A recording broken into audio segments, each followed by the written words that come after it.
देवानो अद्य स्वस्तये वैश्वानरो वसुरग्नि स्वस्तये देवा अवन्तृभव स्वस्तये स्वस्ति नो रुद्रापात्वं हसः स्वाहा। ॐ स्वस्ति मित्रावरुणा स्वस्ति पद्ये रेवती स्वस्ति न इन्द्रश्चाग्निश्च स्वस्ति नो अदिते कृधि स्वाहा। ॐ स्वस्ति बन्धामनुचरेमा सूर्या चन्द्रमसा विव पुनर्ददता घता जानता संगमे महे स्वाहा। ॐ ये देवानां यज्ञानामनोर्यजत्रामृताऋतज्ञाः तेनोरासन्दामुरुगायमद्य यूयं पात स्वस्तिभिः सदा नः स्वाहा। ॐ येभ्यो माता मधुमत्पिन्वते पयः पीयूषं द्यौरदितिरद्रिबर्हाः उक्थशुष्मान् वृषभरान् स्वप्नसस्तामादित्यामनुमदा स्वस्तये। ॐ नृचक्षसो अनिमिषन्तो अर्हणा बृहद्देवासो अमृतत्वमानशुः ज्योतिरधा हिमाया नागसो दिवो वर्ष्माणं वसते स्वस्तये स्वाहा। ॐ सम्राजो ये सुहृदो यज्ञमाययोरपरिहृता दधिरे दिवीक्षयं तामाविवासनमसा सुवृत्तिभिर्महो आदित्यामदितिं स्वस्तये स्वाहा। ॐ को वा सोमं राधति यं जुजोषथा विश्वे देवासो मनुषो यतिष्ठन को वोध्वरं तु विजाता अरङ्करद्यो नः पर्षदत्यं ह स्वस्तये स्वाहा। ॐ येभ्यो होत्रामृधमामाये जे मनुः समिधाग्निर्वनसा सप्तहोतृभिः तादित्या भयं शर्म यच्छता सुगानः कर्त सुपधा स्वस्तये। ॐ यैशिरे भुवनस्य प्रचेतसो विश्वस्य स्थातुर्जगतश्च मन्तवः तेन कृतादकृतादेन सस्वर्यद्या देवासा पिपृता स्वस्तये स्वाहा। ॐ भरेष्विन्द्रं स्वं हवामहे होमुचं सुकृतं दैव्यं दिनम् अग्निं मित्रं वरुणं सातये भगं द्यावा पृथिवी मरुता स्वस्तये स्वाहा। ॐ सुत्रामाणं पृथिवीं जामनेहसं सुशर्माणमदितिं सुप्रणीतिं दैवीं नाभं स्वरित्रामनागसामस्रवन्तीमारुहेमा स्वस्तये स्वाहा। ॐ विश्वे यजत्राधिवोचतो तयेद्रायधन्नो दुरेवायाभिकृतः सत्यया वो देवहूत्या हुवेमा शृण्वतो देवावसे स्वस्तये स्वाहा। ॐ अपामि वामपविश्वामनाहुतिमवारादिं दुर्विधत्रामघायतः आरे देवा द्वेषोऽस्मद्युयोतनोरुणः शर्म यच्छता स्वस्तये। ॐ अरिष्टसमर्थो विश्वैधते प्रप्रजाभिर्जायते धर्मणस्परि यमादित्यासो न यथा सुनीतिभिरति विश्वानि दुरिता स्वस्तये स्वाहा। ॐ यं देवासो वधवाजसादौ यं शूरसाता मरुतो इति धने प्रातर्यावाणं रथमिन्द्रसानसी मरिष्यन्तमारुहेमा स्वस्तये। ॐ स्वस्ति न वध्यासु धन्वसु स्वस्त्यप्सु वृजने स्वर्वती स्वस्ति न पुत्रकृधेषु योनिषु स्वस्तिराये मरुतो दधातन स्वाहा। ॐ स्वस्तिरिद्धि प्रपदे श्रेष्ठारेक्णस्वत्यभियावाममेति सानो अमासो अर्णे निपातु स्वावेशा भवतु देवगोपा स्वाहा। ॐ विषेत्वोर्जे त्वावायवस्थदेवो वः सविता प्राप्यतु श्रेष्ठतमाय कर्मण आप्यायध्वमग्न्या इन्द्राय भाग प्रजावतीरनमेवा अयक्ष्मामावस्तेन ईशता माघशंसो ध्रुवा अस्मिन् गोपतौ स्यात बह्वीर्यजमानस्य पशून् पाहि स्वाहा ॐ मानो भद्राः कृतवो यन्तु विश्वतो दब्धासो अपरीतास उद्भिदः देवानो यथा सदमिद्वृधे असन्न प्रायुवो रक्षितारो दिवे दिवे ॐ देवानां भद्रा सुमतिर्रुजोयतां देवानां रातिरभिनो निवर्ततां देवानां सख्यमुपसेदिमा वयं देवानायुव्रतिरन्तु जीवसे स्वाहा ॐ तमीशानं जगतस्तस्थुषस्पतिं धियं जिन्वमवसे होमहे वयम् ऊषानो यथा वेदसामसद्वृधे रक्षिता वायुरदब्धः स्वस्तये स्वाहा ॐ स्वस्ति न इन्द्रो वृद्धश्रवाः स्वस्ति नः पूषा विश्ववेदाः स्वस्ति नस्तार्क्ष्यो अरिष्टनेमिः स्वस्ति नो बृहस्पतिर्दधातु स्वाहा ॐ भद्रं कर्णेभिः शृणुयाम देवाः भद्रं पश्येमाक्षभिर्यजत्राः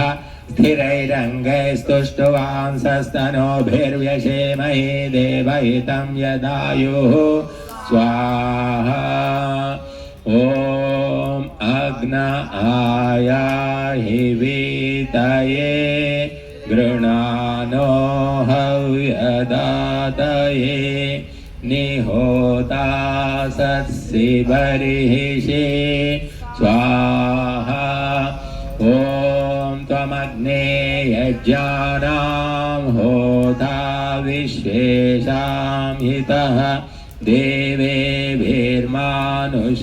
जने स्वाहा ॐ ये त्रिसप्ताः पर्यन्ते विश्वारूपाणि बिभ्रतः वाचस्पतिर्बलादेशां धन्वो अद्य दधातु मे स्वाहा इति स्वस्ति वाचनम्।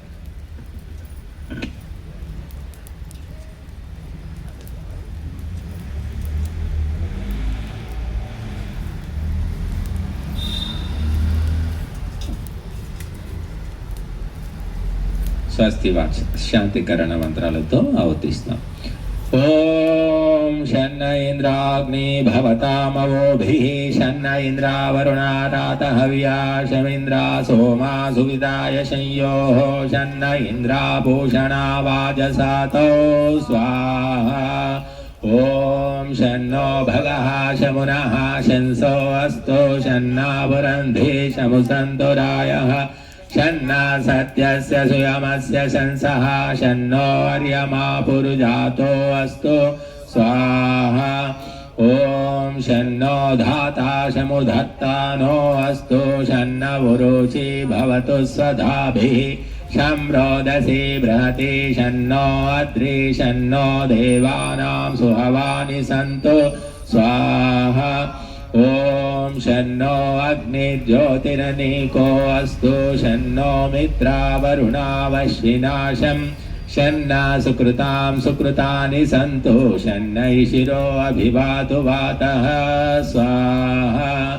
ॐ शन्नो द्यावा पृथिवी पूर्वहूतौ शमन्तरिक्षं दृशयेनो अस्तु शन्नवोषधीर्वनिनो भवन्तु शन्नो रजसस्पतिरस्तु जिष्णुः स्वाहा. ॐ शन्न इन्द्रो वसुभिर्देवो अस्तु शमादित्येभिर्वरुणः सुशंसः शन्नो रुद्रो रुद्रेभिर्जलाशः शन्नस्त्वष्टाग्नाभिरिह शृणोतु स्वाहा. ॐ शन्ना सोमो भवतु ब्रह्म शन्नः शन्नो ग्रावाणा शमुसन्तु यज्ञाः शन्ना सरोणामृतयो भवन्तो शन्ना प्रश्वासं वस्तु वेदिः. ॐ शन्न सूर्यवुरुचक्षा उदेतो शन्न शतस्र प्रदिशो भवन्तो शन्न पर्वता ध्रुवयो भवन्तो शन्न सिन्धवा शमुसन्द्वापः स्वाहा ॐ शन्नो अदितिर्भवतु व्रतेभिः शन्नो भवन्तु मरुता स्वर्गाः शन्नो विष्णु शमुपूषानो अस्तु शन्नो भवित्रं शम्वस्तु वायुः ॐ शन्नो देवा सविता त्रायमाणः शन्नो भवन्तु शसो विभातिः शन्ना पर्जन्यो भवतु प्रजाभ्यः शन्ना क्षेत्रस्य पतिरस्तु शम्भुः स्वाहा ॐ शन्नो देवा विश्वदेवा भवन्तो शं सरस्वती साधिभिरस्तु शमभिषाच शमुरातिशाचः शन्नो दिव्याः पार्थिवाः शन्नो अप्याः स्वाहा ॐ शन्ना सत्यस्य पतयो भवन्तो शन्नो अर्वन्ता शमुसन्तु गावः शन्नरुभवा सुकृता सुवस्ताः शन्नो भवन्तु पितरो हवेषु स्वाहा ॐ शन्नो अजयेकपा देवो अस्तु शन्नो हिर्बुद्ध्यः शं समुद्रः शन्नो अपानपात्पेरुरस्तु शन्ना वृष्णिर्भवतु देवगोपा स्वाहा ॐ इन्द्रो विश्वस्य राजधी शन्नो अस्तु द्विपदे शं चतुष्पदे स्वाहा ॐ शन्नो वातापवतां शन्नस्तपतु सूर्यः शन्नः कनिक्रदद्देवः पर्जन्यो अभिवर्षतु स्वाहा ॐ महानिशं भवन्तु नः शं रात्रिः प्रतिधीयतां शन्न इन्द्राग्ने भवतामवोभिः शन्न इन्द्रावरुणारात् शन्न इन्द्राभूषणा वाजसादौ शमिन्द्रा सोमा सुविताय संयोः स्वाहा ॐ शन्नो देवीरभीष्टया आपो भवन्तु पीतये शंयोरभिस्रवन्तु नः स्वाहा ॐ द्यौः शान्तिरन्तरिक्षं शान्तिपृथिवी शान्तिराभा शान्तिरोषधय शान्तिः वनस्पतय शान्तिर्विश्वे देवाः शान्ति ब्रह्म शान्ति सर्वं शान्ति शान्तिरेव शान्ति सामा शान्तिरेधि स्वाहा ॐ दक्षुर्देवैतं पुरस्तात् शुक्रमुच्चर अश्येम शरदा शतं जीवेम शरदा शतं शृणुयाम शरदा शतं प्रब्रवाम शरदा शतमदीनाः स्याम शरदा शतं भूयश्च शरदा शता स्वाहा ॐ यज्जाग्रतो दूरमुदैति दैवं तदुसुप्तस्य तथैवैति दूरङ्गमं ज्योतिषां ज्योतिरेकं तन्मे मनः शिवसङ्कल्पमस्तु ॐ येन कर्माण्यपसो मनीषिणो यज्ञे कृण्वन्ति विदधेषु धीराः यदपूर्वं यक्षमन्ता प्रजानां तन्मे मनः शिवसङ्कल्पमस्तु ॐ यत्प्रज्ञानमुत चेतो धृतिश्च यज्ज्योतिरन्तरमृतं प्रजासु यस्मान्नऋते किञ्चन कर्म क्रियते तन्मे मनः शिवसङ्कल्पमस्तु ॐ येनेदं भूतं भुवनं भविष्यत् परिगृहीतममृतेन सर्वं येन यज्ञस्तायते सप्तहोता तन्मे मनः शिवसङ्कल्पमस्तु ॐ यस्मिन् ऋचः सामयजोषि यस्मिन् प्रतिष्ठिता रथनाभा विवाराः यस्मिन् चित्तं सर्वमोदं प्रजानां तन्मे मनः शिवसङ्कल्पमस्तु ॐ सुशारधीरश्वानि वयन्मनुष्यानि नीयतेभिषुभिर्वाजिनैव हृत्प्रतिष्ठं यदजिरं जविष्ठं तन्मे मनः शिवसङ्कल्पमस्तु ॐ नः भवस्व शङ्गवे शं जनाय शमर्वते शं राजन्नोषधीभ्यः स्वाहा ॐ अभयं नः करत्यन्तरिक्षमभयं द्यावा पृथिवी उभे मे अभयं पश्चादभयं पुरस्तादुत्तरादधरादभयं नो अस्तु स्वाहा ॐ अभयं मित्रादभयममित्रादभयं जातादभयं परोक्षात् अभयं नक्तमभयं दिवानः सर्वा आशा मम मित्रं भवन्तु स्वाहा इति शान्तिकरण मंत्रः।